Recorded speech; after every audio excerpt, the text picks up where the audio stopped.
Allahın adı. Can. Rəhim maladır. Vasif oğlu. Hazırsan da. Ya Allahın adı. Söz səndə.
Elbala mərtəbi gəmdə budur bax.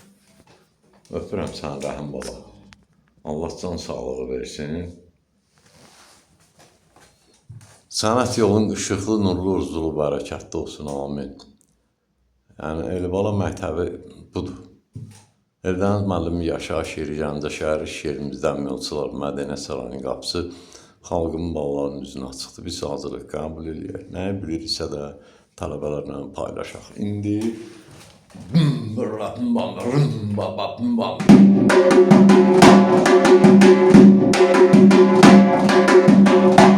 Dari baram baba dari baram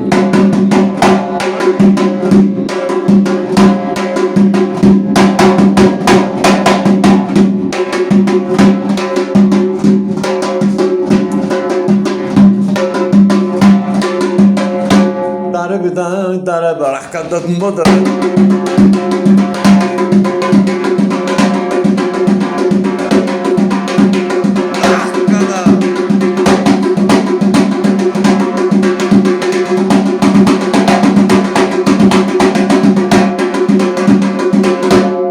Söz səndə. Sən həmişə rəhimə valid edirsən. Həm nöqtəsinə, vergülünə, həm tərbiyəsinə, hər şeyinə. Həmişə də çalanda baxırsan, deyirsən ki, müəllim, deyir. Bəli. Ayrı deyən sözün var. Əla. Sağ ol, rəhim bala, sağ ol, çox sağ ol. Belə olmalıdır, sinif yoldaşı. Bilirsən, burada paxıllıq söhbəti yoxdur. Sadəcə olaraq xoş, şirin rəqabət aparmalısan ki, onun məsəl üçün filan xalı toğrul elədi. Bunlar var ki, deyərim, ay toğrul qaqa, o xalı mənə öyrət. Qoy öyrətməsin. Nətər öyle? O Baxtiyar kişinin oğludur. Onlarda hamısı elədir. Allah sizi var eləsin. Sağ ol Rəhim bala. Sən xoş gəlibsən qardaş oğlu.